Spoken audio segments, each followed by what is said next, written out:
नमस्कार, city channel में आपका स्वागत है। आइए बात करते हैं अमरावती शहर के हालचाल की। हालचाल से मतलब कि किस प्रकार अमरावती के लोग, अमरावती का प्रशासन, अमरावती का शासन तीनों मिलकर काम कर रहे हैं। मैं बात कर रहा हूं अमरावती में जो फिलहाल 4 दिन पहले बारिश हुई थी। 4 दिन के पहले की बारिश में राजकमल, मोची गली और कारपोरेशन का जवाहर गेट का मार्केट में पूरी तरह से पानी घुस गया था।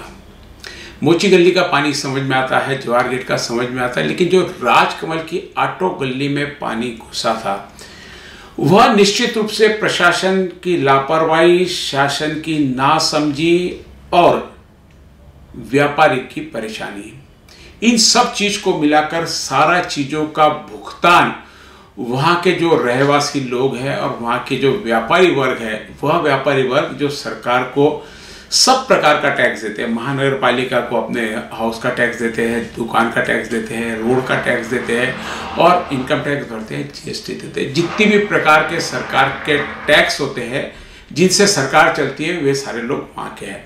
अब उनके लिए क्या सुविधा के नाम पर सरकार ने हालांकि जो पुराने रोड थे उस रोड की हाइट कहीं 1.5 फुट से लेके तो 3 फुट तक बढ़ा दी। अब 3 फुट के बढ़ाने में निश्चित रूप से लोगों के दुकान और मकान जो पहले जमीन के समतल थे वो 3 फुट नीचे चले गए, जो थोड़े से ऊपर थे वो लेवल में आ गए। क्या नियोजन था, क्या प्रयोजन था 3 फुट रोड ऊपर उठाने का? हो सकता है जो उसमें से मलमा निकलता हो रोड नीचे ले जाने के लिए, उसका पैसा और वह जगह न हो बचाने के लिए शायद यह भी किया हो, या हो सकता कि रोड थोड़े ऊपर रहेंगे तो पानी नहीं जमेगा, जिससे रोड की लाइफ ज़्यादा हो सकती है। ऐसे बहुत सारे कारण रोड की हाइट बढ़ाने में हो सकते हैं, लेकिन उन चीजों के पीछे यदि उनका नियोजन और समायोजन बराबर ना हो, आपसी तालमेल बराबर ना हो, तो किस प्रकार से लोगों को परेशानी भुगतनी पड़ती। क्योंकि सरकारी अधिकारी का कुछ नहीं जाता। उन्होंने कहा कि ठेकेदार ने काम नहीं किया, ठेकेदार ने कहा मेरा बिल नहीं निकला, और सबकी आपसी तालमेल और इसका भुगतान व्यापारी। 4 दिन पहले शाम को झमाझम बारिश में इतनी बारिश हुई कि राजकमल पे जो निकास पानी का है वो ऑटो गली में छोड़ दिया, और जयस्तंभ से श्याम चौक, राजकमल, इधर का सारा पानी का उतार उस जगह जाके पूरा वहां पर छोड़ दिया गया ऑटो गली में। अब ऑटो गली में छोड़ने के कारण वहां बाढ़ सी आ गई, क्योंकि पानी का निकास जो नाले में जाना चाहिए, आप देखिए ये जो नली का भाग है ये पूरा का पूरा ऑटो गली में छोड़ा, तो पूरा यहाँ का पानी और बाहर का नाली के अलावा जो रोड का भी पानी है पूरा का पूरा वहां पर आकर जम गया और लोगों की दुकानें डूब गई, जिसमें लाखों का लोगों का नुकसान हुआ। हालांकि पहले 4 बजे तक दुकान थी, इस बार सरकार ने 10 बजे तक अनुमति दे दी, तो कई लोग दुकानों में होने के कारण अपना माल वह काउंटर पर रखा, पानी से कुछ हद तक उसको बचा पाए। लेकिन यह लापरवाही किसकी? निश्चित रूप से प्रशासन, क्योंकि इसकी जिम्मेदारी भी प्रशासन की है और इस पे जो निगरानी रखने की जिम्मेदारी है शासन की। कहीं ना कहीं जनप्रतिनिधि भी इस चीज में चूके या तो उन्हें ध्यान में लाया भी हो, लेकिन काम नहीं हुआ। कुल मिला के जो आखिर में नुकसान हुआ वह व्यापारी का हुआ। अब हमने इस बारे में जब बात की मनपा से, पीडब्ल्यूडी से, जनप्रतिनिधि, सबके अपने अपने अलग अलग जवाब थे। जब हमने उसी समय गोम काड़े जो यहाँ के सब इंजीनियर है पीडब्ल्यूडी के, उनसे बात की तो उन्होंने कहा कि हाँ, पिछले 8-10 दिन से ठेकेदार से कुछ अनबन चल रही है। अनबन किस चीज की होगी? बिल नहीं निकले होगा, काम नहीं होगा, इस चीज की अनबन थी। तो काम 8-10 दिन से श्याम चौक का, राजकमल चौक का बंद है। 2-3 दिन में काम शुरू हो जाएगा। अब 2-3 दिन में काम शुरू हो जाएगा। काम शुरू होने के बाद में 1 दिन में सारा काम नहीं हो जाता। काम कई सालों से चल रहे और वह काम होगा नहीं होगा पता नहीं। आज तक तो वह काम शुरू नहीं हुआ। अभी भी नाली की स्थिति जस की तस है। अभी भी यदि उतना पानी वैसा आ गया तो फिर से उनकी दुकानों में पानी भरने की संभावना है। इसी बीच वहां पर हमने देखा कि जो इलेक्ट्रिक की डीपी रहती, 3 डीपी वहां पे ऑटो गली में है, एक कॉर्नर पे लगी है, एक मार्केट के कॉर्नर पे, एक इधर बड़ के झाड़ के नीचे। ये तीनों डीपी पूरी तरह से खुली है, इसमें किसी प्रकार का कोई ऊपर से प्रोटेक्शन नहीं, कोई भी जाके हाथ भी लगाता पानी की, यदि पानी डीपी तक चल जाता तो हो सकता पूरा पानी में करंट आ जाए। तो इसमें एक जिम्मेदारी और एक गलती बनती है महावितरण की भी। जब हमने महावितरण से इस बारे में बात की कि ऐसी डिपियां खुली क्यों है, तो उनके पास से जवाब नदारत था। और इसके साथ ही कई डीपियां नालियों में है, नालियों के अंदर डीपी है और नालियां वहां से बन रही है। ये बहुत बड़ा घोल कह सकते हैं, बहुत बड़ा है। अब भ्रष्टाचार तो क्या कहेंगे, क्योंकि आपसी तालमेल कहीं पर भी नहीं है। जब इस बारे में हमने डॉक्टर सुनील देशमुख से बात की, क्योंकि उनके काल में सारा ये नियोजन हुआ था, उनके काल में ही ये रोड के काम शुरू थे, तो देखते सुनील देशमुख ने भी कहा कि आपसी तालमेल पूरा होना चाहिए, डॉक्टर सुनील देशमुख ने कह दिया। लेकिन जब वह भी आमदार थे तो उन्हीं के काल में यह सारा का सारा नियोजन हुआ था। तो निश्चित रूप से कोऑर्डिनेशन तो उन्होंने किया, क्योंकि अमरावती की पूरी जानकारी है, हर जगह के रास्ते, हर जगह की नाली है, रोड की चौड़ाई कितनी, ये पूरी जानकारी उनके पास में है। अब चूंकि वो पद पे नहीं है तो हो सकता है कि उनके पीछे लापरवाही कर दी गई हो, लेकिन क्या सुनील देशमुख भी आमदार रहते तो क्या ये नालियां बनी हुई रहती थी? शायद नहीं, क्योंकि प्रशासन अपने अनुसार काम करता। आइए देखते हैं सुनील देशमुख ने क्या कहा। बांधकाम विभागावर 2 वर्षापासून त्यांना पत्रव्यवहार करून देखील अंडरलाईन जे आहे ते त्यांनी दुरुस्त केलेले नाही, त्यामुळे वारंवार रस्ता फोडण्याचं काम पडते आणि कालच्या पावसामध्ये राजकमल चौकात येथे असलेल्या डीपी पूर्ण पाण्यात डुबून गेले होते। यावर आपण काय सांगाल? नाही, खरी गोष्ट आहे। असं आहे की जो आपण सेंट्रल रोड मध्ये जो काम आणलं होतं, की जे पंचवटीपासून तर नवाठेपर्यंत जे होतं त्याच्यामध्ये हे कॉन्क्रिटीकरणचं काम होतं।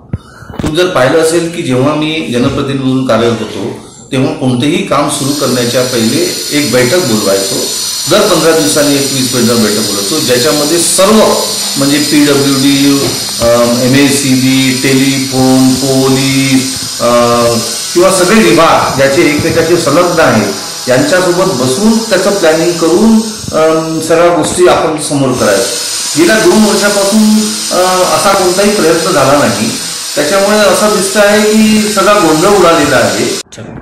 तर म्हणून मला असं वाटतं की प्रशासनाने कोणतेही काम करायच्या पहिले एक बैठक बोलवून, वारंवार बैठक, एक कशाला वारंवार बैठक बोलून हे जे कोऑर्डिनेशन असतं हे कोऑर्डिनेशन केलं पाहिजे सगळं, ज्याच्यामध्ये पोलीस विभाग, ज्याच्यामध्ये टेलिफोन विभाग, ज्याच्यामध्ये MACB विभाग, ज्याच्यामध्ये PWD विभाग, हे सगळे विभाग बोलून एकमेकाशी त्यांच्याशी चर्चा घडून आणून हे काम करणं अपेक्षित आहे।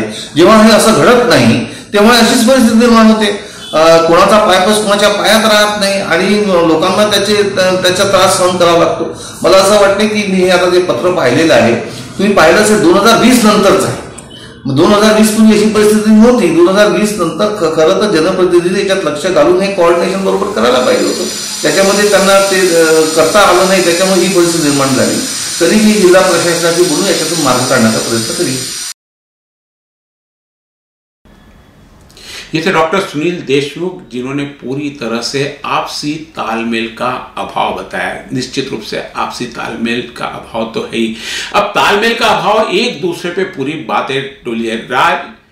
रास्ता जो कामयाब है मालवीय चौक से लेकर तो राजापेट तक, यह 7 सालों से काम चल रहा है। पिछले 7 सालों से लॉकडाउन का भुगतान तो पिछले 19 महीनों में व्यापारियों ने किया है, लेकिन रोड के कारण कई लोगों की 7 साल 1.5 साल दुकानें बंद रही। दुकानें बंद होने के कारण कई लोग नुकसान में आए, कई लोगों ने दुकानें बेच तक दी। कोरोना तो अभी 19 महीने से है, लेकिन यहाँ पर भुगतान जो व्यापारी कर रहा है अपने नुकसान, व्यापार के नुकसान का, पिछले 7 सालों से चल रहा है। जब से यह विकास के नाम पे खोद काम चालू हुआ, विकास के लिए खोदना जरूरी है। हमने जब तुषार भारतीय से पूछा था कि ये कितने दिन तक चलेगा, तो बोले विकास करना तो ये खोद काम होगा ही। ऐसी परेशानी तो कुछ दिन भुगतनी है। अब कुछ दिन बोलते बोलते शायद वो कुछ वर्ष उस समय बोल देते तो शायद लोगों को थोड़ी सी राहत मिलती है। भैया कुछ वर्ष भी कितने होते हैं, पिछले 7 सालों से जयस्तंभ चौक के आसपास के सारे काम चालू है, नालियां में रुकावट बनी हुई है, रुकावट के साथ में लोगों के व्यापार, लोगों के धंधे, लोगों कई बार रोड इधर का बंद, कभी उधर का बंद, तो इधर जाने की सुविधा नहीं। तो ऐसे 7 साल से लगातार पिछले 19 महीनों से लॉकडाउन का भुगतान और अब बारिश का भुगतान। जहां भी नीचे मार्केट और जहां नाली का निकास बराबर नहीं है, अमरावती शहर में कई जगह से भुगतान पड़ा हुआ। मैं बात कर रहा था आपसी तालमेल की इस बारे में। यह जो भाग है मालवीय चौक से तो राजापेट तक, यह 2 विधानसभा मतदार संघ में आता है। मैंने पिछले अभी हमारे जो माजी मंत्री थे, हमारे यहाँ के पालक मंत्री थे और पिछले आमदार थे सुनील देशमुख से बात की। इसके बाद मैंने रवि राणा से भी बात की कि आपके भी मतदार संघ में आता था, नियोजन का अभाव कैसा है। रवि राणा ने 2 टूक सीधा कह दिया कि जिस भी ठेकेदार है उसको ब्लैक लिस्टेड किया जाए और जब तक यह काम पूरा नहीं होता मैं उसका बिल निकलने नहीं दूंगा। ये रवि राणा का हमेशा के ठेकेदार पर चढ़कर बात करते हैं, लेकिन रिजल्ट के नाम पे क्या मिलता है तो सारा चीज हमने देखा ही। आइए देखते हैं रवि राणा ने क्या कहा। आज अमरावती शहरामध्ये मोठ्या प्रमाणात पहिलाच पाऊस आहे, ज्या पावसामध्ये सीआरएफचे जे कामं झालेले आहे, सीआरएफच्या माध्यमातून कामं झाले आहे, पीडब्ल्यूडीच्या माध्यमातून कामं झालेले आहे आणि संपूर्ण अमरावती शहरामध्ये मोठ्या प्रमाणात कॉन्क्रीटचे रस्ते आहे आणि कॉन्क्रीटचे रस्ते असताना त्याच्याखाली ज्याप्रमाणे अंडरग्राउंड इलेक्ट्रिकचे वायर म्हणा, डीपी सगळे कनेक्शन जे अंदरून रोडच्या खालून जे गेलेले आहे त्याचं ज्या पद्धतीनं नियोजन पाहिजे होतं त्याच्यामध्ये कुठेतरी मला असं वाटतं अनेक चुका झालेल्या आहेत। त्या चुका दुरुस्त संदर्भात मी सुद्धा सीआरएफच्या अनेक अधिकाऱ्यांशी आता बोललो, कारण की पहिल्याच पाण्यामध्ये काल रात्री जेव्हा मी रस्त्याने जात होतो अनेक ठिकाणी पाणीसुद्धा भरलं होतं। आज राजापेठ अंडरपास जे आहे त्या ठिकाणी सुद्धा पाणी भरलं असल्यामुळे तिथे सुद्धा मी पाहणी केली। जयस्तंभ चौक आहे, राजकमल आहे, गाडगे पंचवटी चौक आहे आणि रामपुरी कॅम्प परिसरामध्ये घराघरात पाणी गेलं होतं। तर अशा परिस्थितीमध्ये कुठेतरी जेव्हा रस्त्याचं काम चालू झालं त्या रस्त्याच्या कामामध्ये ड्रेनेजचं सिस्टम व्यवस्थित पाहिजे होतं, नाल्या व्यवस्थित पाहिजे होता, ड्रेनेज क्लिअर करण्यासाठी त्याच्यासाठी आउट जे आहे ते व्यवस्थित पाहिजे होतं आणि त्याचसोबत अंडरग्राउंड जे वायर आहे इलेक्ट्रिकचे ते व्यवस्थित सिस्टमॅटिक पाहिजे होते। त्याच्यात कुठेतरी मला असं वाटतं या पावसाळ्यामध्ये आम्हाला जाणीव आली की कुठं ना कुठं मोठ्या प्रमाणात इलेक्ट्रिक कनेक्शनचे जे वायर आहे ते जर लिकेज असले आणि पाण्यामुळे जर भिजले तर करंटसुद्धा त्याच्यामध्ये येऊ शकते। म्हणून मी आज जिल्हा अधिकारी आहे, एमएससीबीचे अधिकारी आहे, पीडब्ल्यूचे अधिकारी आहे, सीआरएफचे अधिकारी आहे आणि त्याचबरोबर महानगरपालिका आयुक्त या सगळ्यांना मी त्याची नोंद घेतली आहे। त्याच्यासमोर लेटरसुद्धा देणार आहे आणि फोनवर सुद्धा मी त्यांच्याशी बोललो आहे की शहरामध्ये या पावसामध्ये जे आढळत आहे जागोजागी पाणी भरत आहे, लोकांना कुठेतरी त्याच्यापासून सुरक्षा असली पाहिजे, त्याचं काही प्लॅनिंग असलं पाहिजे आणि ज्या ज्या चुका आहेत त्या अधिकाऱ्यांनी स्वतःच बॉर्डर झोन नोट केल्या पाहिजे आणि त्याच्यावर तुरंत कारवाई केली पाहिजे अशी मागणी मी या ठिकाणी अधिकाऱ्यांना सुद्धा केलेली आहे। आणि कॉन्ट्रॅक्टर जे आहे, ज्या कॉन्ट्रॅक्टरनी काम केलं आहे त्यांचे जे बिलं काढणं बाकी आहे ते बिलंसुद्धा आता थांबवले पाहिजे, त्यांच्याकडनं पहिले काम करून घ्या आणि नंतर बिलं काढा, अशा प्रकारची ताकीदसुद्धा मी अधिकाऱ्यांना दिली आहे। ये थे बडनेरा के विधायक रवि राणा। जो भाग मालवीय चौक से राजापेट तक आता उसमें कुछ बडनेरा मतदार संघ का भी हिस्सा है, नाले के बाद में बडनेरा मतदार संघ जुड़ता है, तो ये वहां तक का पूरा भाग यहाँ के पूरे लोग पिछले 7 सालों से त्रस्त है। चूंकि जब हमने इस बारे में महावितरण से बात इसलिए की कि कई जगह नालियों में डीपी है। हमने यहाँ से यदि शुरुआत किया वापस मालवीय चौक से तो राजापेट तक करीब 13 से 14 डीपी, इलेक्ट्रिक की डीपी इन नालियों के आसपास बनी रहती है। जब हमने उनसे बात की कि ये नालियों की डीपी जो लगी हुई है यदि ये नहीं हटाई गई तो इसका परिणाम आगे अलग हो सकता। महावितरण ने हमारे साथ में एक पत्र दे दिया कि हमने 6 से 7 बार पीडब्ल्यूडी को इस बारे में सूचना दे दी कि हम ये काम करने को तैयार है, ये पहले करना पड़ेगा, ये इसका ऐसा तालमेल होना चाहिए। उन्होंने 7 पत्रों का एक लेटर और साथ में दिया हुआ कि आगे यदि कुछ होता है तो इसकी जिम्मेदारी हमारी नहीं। अब जिम्मेदारी हमारी नहीं तो सब नुकसान तो महावितरण का नहीं होना ना, पीडब्ल्यूडी का नुकसान तो आखिर जनता को भुगतना पड़ेगा। तो ये दोनों विभागों के आपसी तालमेल और इसका परिणाम क्या है, जब परिणाम के बारे में हमने महावितरण के अधिकारी चोपड़े साहब से बात की कि यदि यह नहीं सुधरा तो सारी लाइन अंडरग्राउंड हो जाएगी और यदि कहीं लाइन में फॉल्ट आता है तो सीमेंट का रोड हमें खोदना पड़ेगा, तोड़ना पड़ेगा, उसके सिवाय कोई पर्याय नहीं। कैसा तालमेल है आपस में? राजकमल चौकात ऑटो गल्लीतील जे डिपे आहे नालीवरच्या त्या पूर्ण पाण्यात डुबून गेलेल्या होत्या आणि या मार्गावरही अनेक डिपे आहेत, त्याचं नेमकं कारण काय अजून? राजकमल वितरण केंद्राअंतर्गत मालविया चौक ते राजापेठ चौक इथे पीडब्ल्यूडीचे रस्ता रुंदीकरणाचं काम झालं आहे। त्या रस्ता रुंदीकरण नाल्यांचे काम झाले आहे। या प्रस्तावित कामात महावितरणने पीडब्ल्यूडीला वेळोवेळी आवश्यक ते सर्व अंदाजपत्रके मंजूर करून काम करण्याकरिता दिली होती, परंतु अद्याप त्यांनी काम केलेले नाही आहे किंवा काम करण्यासाठी आवश्यक निधीचा भरणा या महावितरणला केलेला नाही आहे। त्यामुळे राजकमल चौक ते मालवीय चौक ते जयस्तंभ चौक ते श्याम चौक ते राजकमल आणि राजकमल ते राजापेठ चौक या संपूर्ण परिसरातील ज्या वीज वाहिन्या आहेत या रस्ता रुंदीकरणामुळे रोड खाली आले आहेत व ज्या युटिलिटीज आहेत त्या नालीच्या मध्ये आले आहेत। ही जर कामे रोड करण्याच्या आधी झाली असती तर हा तुमचा जो प्रश्न आहे हा प्रश्न उद्भवला नसता।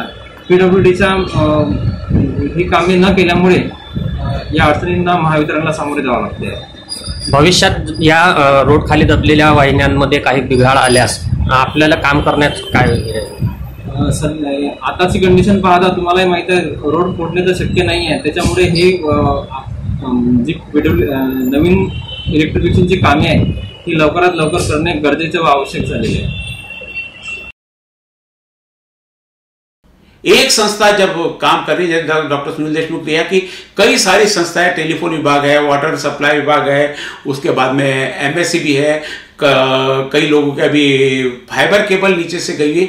इन सारे लोगों का आपसी तालमेल करके ये सीमेंट के 4-4 फुट 3-3 फुट 2-2 फुट के रोड बनाए। क्या खोदना इतना आसान है? महावितरण के अधिकारी ने कह दिया कि हम यदि फॉल्ट हुआ तो खोदने के सिवा पर्याय नहीं है। और आपसी तालमेल के कारण ये 7 साल कई जगह जब हमने इनसे बात की, पीडब्ल्यूडी कहते हैं कई जगह कहीं पुलिस की परमिशन नहीं मिलती, कहीं महावितरण का अड़ंगा आ जाता है, कहीं कारपोरेशन का अड़ंगा आ जाता है। इन सब करते करते जो काम 3 साल में पूरा होना चाहिए था, आज 7 साल तक भी वो काम पूरे नहीं है। और इन सब चीजों में कहीं ना कहीं आपसी तालमेल तो है। और जब हमने पीडब्ल्यूडी के अधिकारी से बात की कि भाई इन्होंने ऐसे कहा, तो इन्होंने कहा कि हमने सारे कोटेशन, कई बार उनसे कोटेशन बुला लिया, उनके निविदा बुला लिए, उनसे निविदा पब्लिश करा लिए। 1,90,00,000 का उन्होंने बजट दिया, उसमें से 50 लाख रुपए हमने उनको दे दिए, फिर भी आज काम के नाम पे सब जीरो है। कल शाम अमरावती शहर में झमाझम बारिश के साथ में कई इलाकों में पानी भर गया। कुछ निचले इलाकों में तो पानी भरता ही है, लेकिन वाहन काम विभाग की लापरवाही और गलती की वजह से कई मार्केटों में पानी घुस गया है। कहीं नाली का काम आधा अधूरा तो कहीं रोड का काम अधूरा। पिछले 7 सालों से लगातार अमरावती का काम चालू है। महानगर पालिका को यदि बताया जाए तो उनका कहना है कि पीएनसी का काम ये है। और यहाँ पीएनसी के ऑफिस में हम जब साहब के पास यहाँ से आधी से 1 घंटे मिले हुए हैं, साहब को यहाँ पर मिलने को फुर्सत नहीं है। साहब के यहाँ बाहर पार्टी लगी है कि पत्रकारों से मिलने का समय शाम को 5:45 से शाम को 6 बजे तक, जबकि यहाँ पर ये साहब 5:45 से 6 बजे के बीच में कभी होते नहीं। कल शाम को 7 बजे की घटना हो गई। अब 5:45 तक उनके लिए रुकना पड़ेगा हमको कि वहाँ का पानी कैसे निकलेगा और कैसे आगे की व्यवस्था होगी। आधा अधूरा काम, कहीं ठेकेदारों से अनबन तो कहीं पर लापरवाही का नियोजन। इसी नियोजन के चलते आधी अधूरी नालियां भरी हुई है, जहां से पानी बह के तो आता है, लेकिन बीच रास्ते में लोगों की दुकान में घुस जाता है। रोड की हाइट 2-2, 2.5, 3-3 फुट तक बढ़ा दी गई है, लेकिन पानी के निकास की व्यवस्था कहीं पर भी नहीं है। और कई जगह एमएससीबी के डीपी लगी हुई है और एमएससीबी की लाइन पूरी अंडरग्राउंड है। यदि कुछ एमएससीबी की लाइन में प्रॉब्लम आता है तो एमएससीबी वालों का कहना कि रोड खोदना पड़ेगा। सारे डिपार्टमेंट का आपस में कोऑर्डिनेशन होता है, लेकिन बीएंडसी ने सारा कोऑर्डिनेशन करना चाहिए था। महावितरण कहती है कि हमने इसको बीएंडसी को बता दिया था पाइप ये अंडरग्राउंड लाइन के बारे में, वो उन्होंने कहा हम करते हैं, वो करते करते समय निकल गया। आज 7 साल अमरावती में काम को शुरू करते करते हो गए, लेकिन यहाँ पर अधिकारियों के कानों पर किसी प्रकार की जू नहीं रही थी। अपने काम में व्यस्त है, अपने आप में व्यस्त है, पता नहीं 1.5-1.5, 2-2 घंटे तक भी मिलने का इनके पास में समय नहीं रहता। अब 5:45 से 6 बजे तक साहब यहाँ पर कितनी बार देखे, निश्चित रूप से रोज हम यहाँ कर देखेंगे कि साहब 5:45 से 6 बजे के बीच में पत्रकारों को क्या ब्रीफिंग कर। सारा काम वैसे ही पड़ा है। वो कहते हैं हमने पैसे दे दिया, ये कहते हैं हमने काम करने को कह दिया, और इन सब चीजों का भुगतान जिनको करना है वो अमरावती की जनता, और इनकी जो परेशानी होनी है वो महानगर पालिका। जब हमने महानगर पालिका के आयुक्त रोड़े से इस बारे में बात की तो उन्होंने कहा कि वो पीडब्ल्यूडी का और एमएससीबी का आपसी मामला है, वे दोनों बैठ के सुलझा लेंगे, इसमें महानगर पालिका कुछ नहीं कर सकती। तो रोड़े साहेब, जब नाली भर जाएंगी एमएससीबी के चक्कर में, तो क्या नाली साफ करने के लिए पीडब्ल्यूडी आएगी? क्या नाली साफ करने के लिए महावितरण आएगी? नाली साफ करने की जिम्मेदारी महानगर पालिका की रहेगी। कैसे आप पर फर्क नहीं पड़ सकता है? जिस रूट से आपको काम करने जाना है, जो रूट आपको आगे पूरा क्लियर चाहिए, वहां यदि अड़थला निर्माण होता है तो आप आपका ध्यान नहीं देकर ये 2 टूक जवाब दे देते हो कि दोनों का आपसी मामला, दोनों आपसी तालमेल करके समझ लेंगे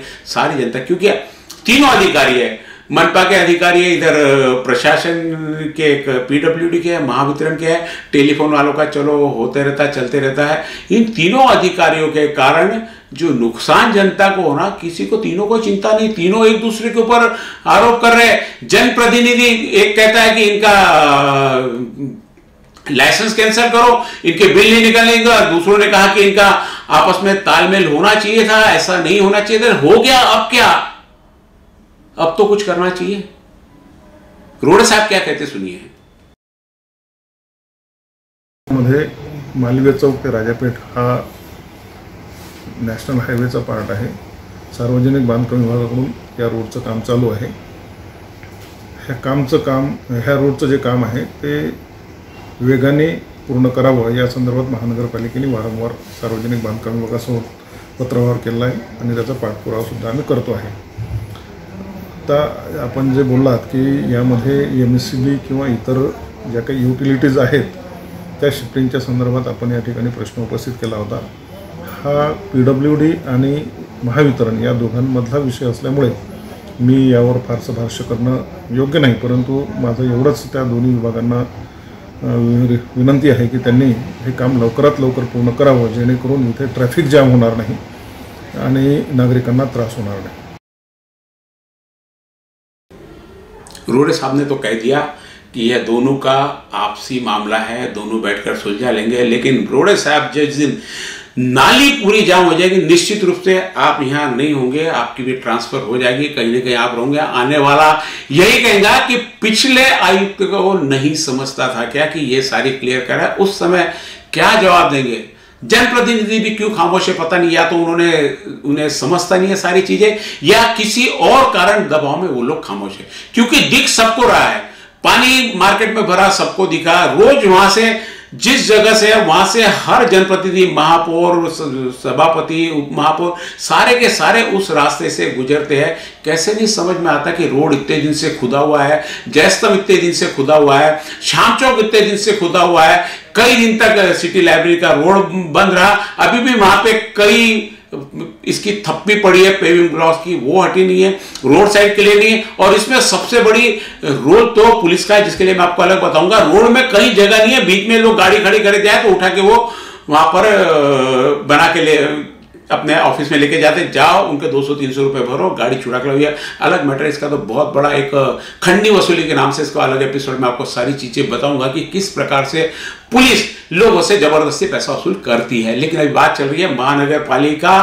पीडब्ल्यूडी और महावितरण यानी बिजली विभाग की, जिसके कारण आने वाले समय में बहुत बड़ी परेशानी जनता को भुगतनी पड़ सकती। जनता भी अभी जाग जाएगी, जो अपने सामने से काम हो रहा है वह कोई एहसान नहीं कर रहे। आपके सामने लगता है कि यहाँ थोड़ा सा मेरा ओटा बना दिया, ये लोग कहते हैं उनकी ड्यूटी है, बनाना उनकी ड्यूटी है।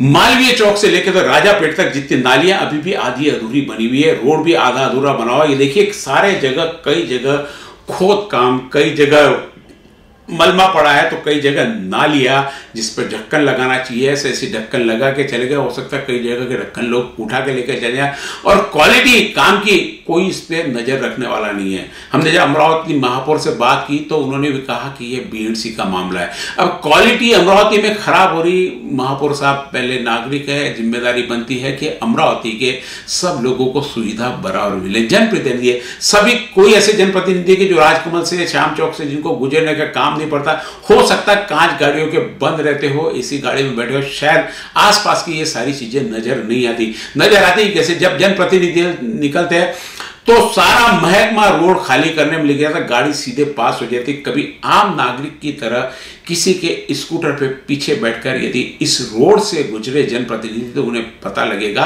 कि एक्चुअल में समस्या कितनी है। आपने तो अपने सारे योजना बना दी, सारे बजट्स बना दिए, सारे निधि दे दी, लेकिन उस निधि का उपयोग प्रॉपर आपके प्रशासनिक अधिकारी कर रहे हैं या नहीं कर रहे, जो ठेकेदार को जिनको काम दिया हुआ है वो कर रहे नहीं कर रहे तो उनकी क्या समस्या, क्यों नहीं कर रहे। कई जगह जैसे हमने बताया कि हमसे उस दिन गोमकाड़े साहब ने कहा कि 8-10 दिन से रोड का, मेन रोड अमरावती का मुख्य रोड है जिसका काम पूरी तरह बनता है। ये अमरावती का, मैं सिर्फ आपको सीन बता रहा हूं,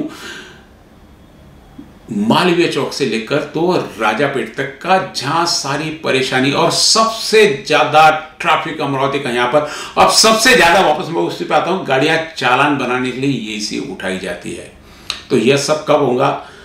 माननीय पालक मंत्री से भी निवेदन है कि एक बार स्कूटर पर बैठकर इस रोड से गुजरे, कितने हर्डल्स, कितने नुकसान, कितने गड्ढे, किस प्रकार का काम, किस क्वालिटी का काम। आपने तो सरकार से पूरा नियोजन कर दिया, सरकार से फंड दिलवा दिया, काम शुरू करवा दिया, लेकिन वो काम हो रहा नहीं हो रहा, लोगों को कितनी परेशानी हो रही, एक बार खुद ने जाकर देखना चाहिए। और ये तीनों विभागों का आपसी तालमेल करने के लिए इनकी एक आपसी सामंजस्य बैठक माननीय पालक मंत्री के अध्यक्षता में होनी चाहिए कि तीनों बताए कि कौन पहले काम करेगा और किसका काम पहले होगा और कब तक आखिर ये काम होगा, इसकी जवाबदेही होनी चाहिए। कहीं किसी की जवाबदेही नहीं तो आखिर में पालक मंत्री के नाते सारी जवाबदेही पालक मंत्री की आती कि ये काम क्यों आपस में होने, क्यों इनके आपस में तालमेल नहीं बैठते।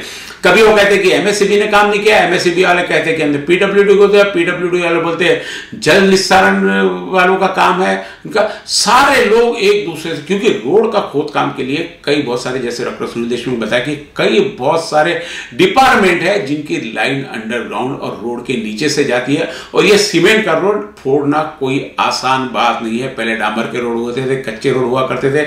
महानगर पालिका में कुछ खोद काम के पैसे भर देते थे, वो खोद काम के पैसे इसलिए भरे जाते थे कि बाद में जो हमने खोद काम किया महानगर पालिका उसको रिपेयर कर ले। वो जो कभी रिपेयर, महानगर पालिका ने शायद ऐसे कभी रिपेयरिंग कभी की नहीं, पैसा ले लिया है सबसे। वो पैसे का, निधि का कहीं ना कहीं किसी चीज में उपयोग होता होगा। लेकिन अपनी सबसे बड़ी जरूरत है अमरावती के जनप्रतिनिधि सुलभाताई खोड़के, आमदार रवि राणा, माजी नगर सेवक, अभी के नगर सेवक, माजी आमदार, अभी के आमदार, माननीय पालक मंत्री और जितने अधिकारी है जिनका सीधा सीधा संपर्क अमरावती शहर से आता है, ऐसे रोड़े साहब, महापौर साहब, इन सब लोगों ने आपसी में एक, इन तीनों चारों डिपार्टमेंट की एक बैठक लेकर इनसे राइटिंग में कि कौन कितने दिन में अपना काम कंप्लीट करेगा, जिसको जो अड़चन हो वो अड़चन दूर करके जनता की परेशानियों को दूर करना चाहिए। पिछला इलेक्शन भी गड्ढों में गया, आने वाला इलेक्शन भी यदि गड्ढों में गया तो निश्चित रूप से जो वर्तमान में महानगर पालिका में जनप्रतिनिधि बैठे हैं, हालांकि वो कहते हैं कि हमारी जिम्मेदारी नहीं है, यह पीडब्ल्यूडी का काम है, लेकिन सबसे पहला जनप्रतिनिधि जनता के पास में नगर सेवक होता है। जवाब तो नगर सेवक आपको ही देना है और बहुत दूर नहीं है जब आपसे जनता जवाब मांगेंगी। आने वाली फरवरी में इन सारे परेशानियों के जवाब के लिए तैयार है। आज के इस एपिसोड में बस इतना ही।